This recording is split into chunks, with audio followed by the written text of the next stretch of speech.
mixed-use multifamily developments taking place. That's an investment that would be more of a cash infusion or capital infusion into redevelopment.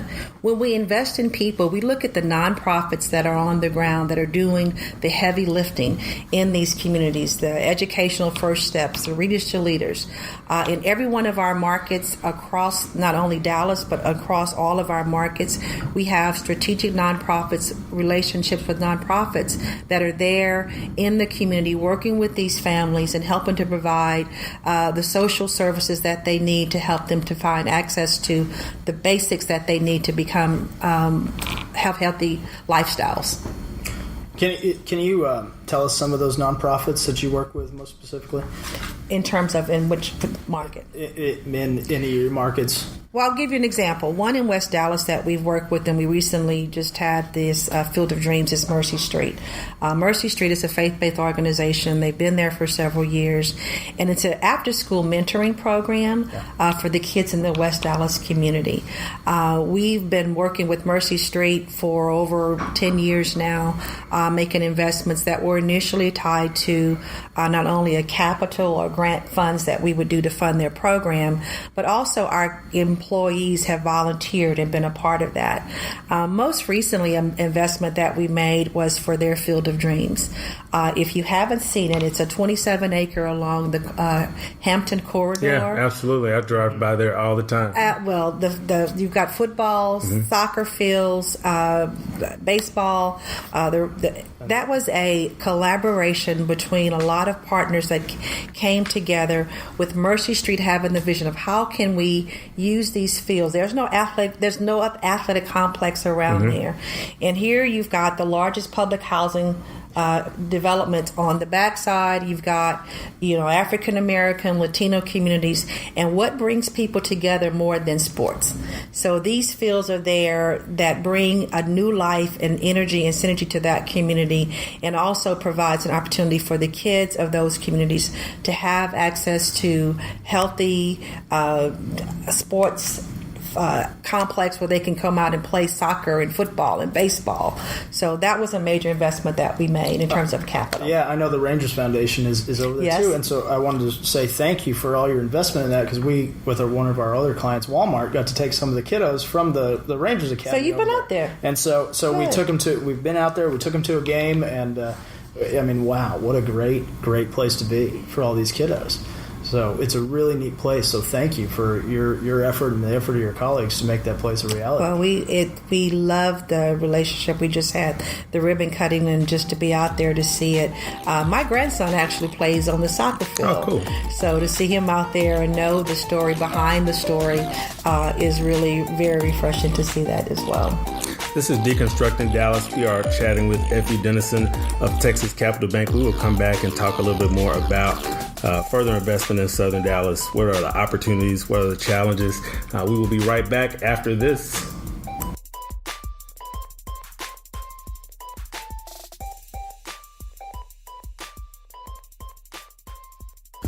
Hey, Shawn, that's a big stack of mail you got there on your desk. Got me a couple of new items, fresh in the mail a day.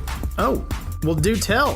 What's in that one package right there? These are the new brush heads for my buck brush. Oh, buck brush, huh? Yeah, I don't know if you remember, but for $1, you can get new replacement heads for your buck brush. Many other companies charge $15 or more just to replace the heads on their toothbrushes. That's crazy talk. I am telling you, buck brush is the new revolution. It is the new way. The vibrations act like a timer. You have to get one for yourself, man, if you don't already have one. Well, where can I get my own buck brush, Shawn? Go to buckbrushco.com. Get your own buck brush. Again, Ryan, that is buckbrushco.com. Hey man, join the revolution. Let's vibe together. Sounds like a plan.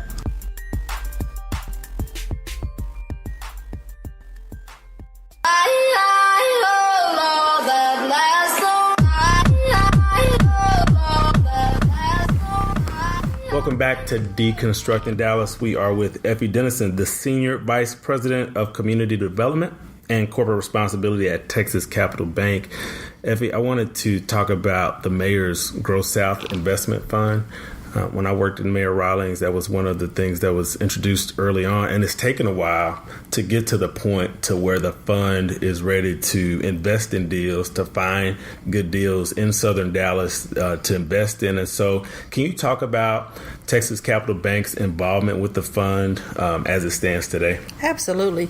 Well, we were the first at the table with regards to financial institutions. We made a $3 million commitment to the fund and have, participated in the capital calls to do that. I think for us, it was kind of a no-brainer when you have a mayor that's getting behind an initiative that is a well thought out plan of how we're going to address redevelopment in the southern sector, which is the most underdeveloped, underserved part of the city. We've gone as far north as we can go. So the opportunity to grow is south. So the whole Grow South initiative was something that we truly embraced from the front end. We are keenly aware of the challenges. It's capital that could be subordinate debt. So it has some challenges with regards to pricing for risk that we are keenly aware of. But we have seen that those funds have gone into developments to jumpstart the redevelopment. Redbird Mall being one. I think y'all have talked about to Peter Brodsky, and for firsthand that was a fund that was available for him to begin to take down some of the land and assemble that he could begin to work on his redevelopment. So in that regard, the funds are there. We want to see them out more. We're working with the Civitas that is managing that fund to make sure that we can bring good quality projects to the forefront that would be eligible candidates for that fund. Yeah, like you said, we did have Peter on recently on a previous episode. So you're excited about Redbird to see what's going to happen. Super excited. I have been, and I tell Peter, and I don't think it's no shame, and if he hears his podcast, he knows I quoted him literally when I first saw him and heard about his plans for Redbird. I mean, the guy is just charismatic. His vision is well thought out. It had everything in terms of what I would envision a community development partnership to look like. It wasn't that he came in and just decided what he wanted in that area. To see it and be a part of those stakeholder meetings where he had them at the table to hear what that community wanted as a part of that. It Absolutely. Was critical to get that relationship solidified on the front end. For us, it was a no-brainer as well. When you have a person like that has a vision, passion, and outright know-how, that engaged community, that brings together the public-private partnerships that come together. The city's a part of this development as well in terms of the capital that they're infusing, his own personal capital. It was a no-brainer for us as well.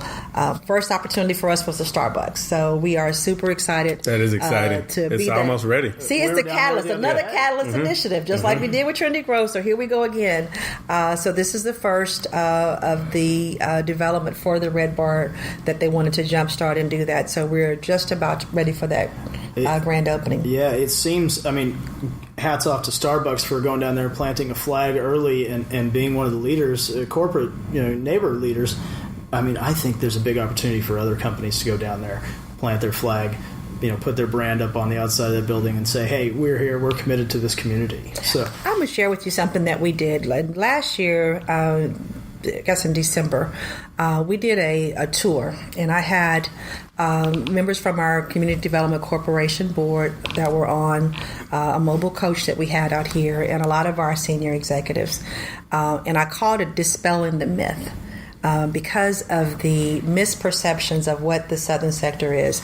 If all you know is what you see, you can't really relate to when we say there is a food desert. What the heck is a food desert? I go to grocery store on the corner, banks on every corner, retail on every corner.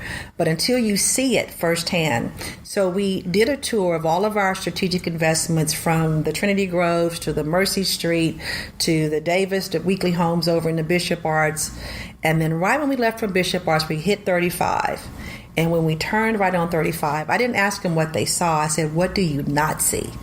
Mm-hmm. And what did you not see? You didn't see banks. You didn't see grocery stores. But what did you see? You saw nothing but rooftops. Nowhere in the country could you have this many rooftops with that much income and no restaurant. You can't even take your girlfriend out for a date to sit down in a restaurant once you leave Bishop Arts until you get to Cedar Hill. And that is what we have talked a lot about in recent weeks, because even as Peter talked about in another meeting that we had with him, the question that he gets about his investment there. And I know you are one of my neighbors in North Oak Cliff. We've got Michelle here, who's also one of our neighbors, who's helped us pull this together. And people don't know. It's right across the bridge. Even as you mentioned with Trinity Groves, from here where we are in Uptown, it is super close right across to get there. And people have not gotten out to explore the city to know that it's really not that different, except when it comes to the services and the amenities that are there.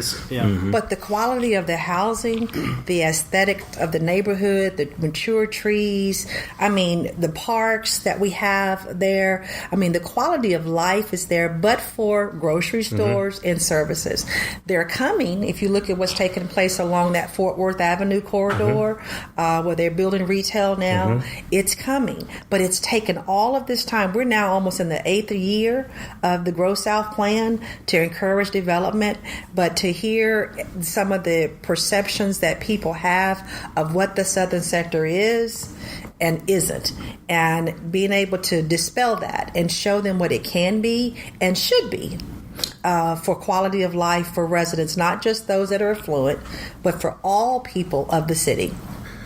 And we talked about Trinity Groves, but it was pleasantly nice to see driving by one day. I just kind of popped up, and there was a Texas Capital Bank there on the corner, there across the street. And so you all, again, not only are you making a financial investment, but you have an office there, and you have a location there that is servicing the people. The first bank in West Dallas. And that branch, let me tell you, it's the same thing in terms of, much like what Peter did with stakeholders, we did the same exact thing. We got out in the community. We had all of these relationships. So trying to say that we are coming into the community, we've already been there. Right. So our name is very common with most of the residents there. But to see us make that kind of a commitment, to put our, flagpole in the ground to say we're here, it's connected us to the community in a much more deeper, meaningful, tangible way. Those relationships now that we did through grant funding for those little nonprofits and larger nonprofits are now customers of the bank. We have a community room. That's like no other bank right now, because we have our own community room that's in there. And one of the programs that we just are getting ready to launch is a English as a second language. There are over 600 employees at the Trinity Groves, 600. And in order for the restaurant staff to move up, they have to be able to speak English. And to engage and partner with Lyft Literacy, where we're going to have a full-time and a part-time instructor to be there in the branch to facilitate those classes so they can walk across the street, take their class. We're helping to drive the economy. We're helping to drive the level of income for those that are employed there, not only for the employees of Trinity Groves, but also for the community. So to be able to have that kind of high touch with community in a meaningful way, that's what we're all about. What I really like about this conversation and what Texas Capital Bank is doing, and when the mayor kind of first got on his push with Grow South, he said, this isn't a charity case, it's a business opportunity. Right. And I think, philanthropic commitments to Southern Dallas are great, and philanthropic commitments to the kids there, to the education there are great. But what we're talking about is business. You all are doing business. This is money that's going into the community that is being turned over in those same neighborhoods. People can go in the bank in their community and have that money, know that it's going to be funding projects in their community. So this is real business that's being done that really helps lift up a community. And that's why we call it an investment. Because we're investing in the people, we're investing in community, and an investment has a return. Maybe that return is not necessarily somebody coming in opening up an account, but when you can see a community turning as a result of that, if we help one family, 10 families, move from where they are today to where they aspire to be and become homeowners, to become business owners, that they can now provide for their families and the quality of life that they want for their families, that's a win-win. That's a good return on an investment that we've made. We start early on with early childhood development because that's where we want to catch it in those formative years and work all the way through it to make sure that we're addressing the various levels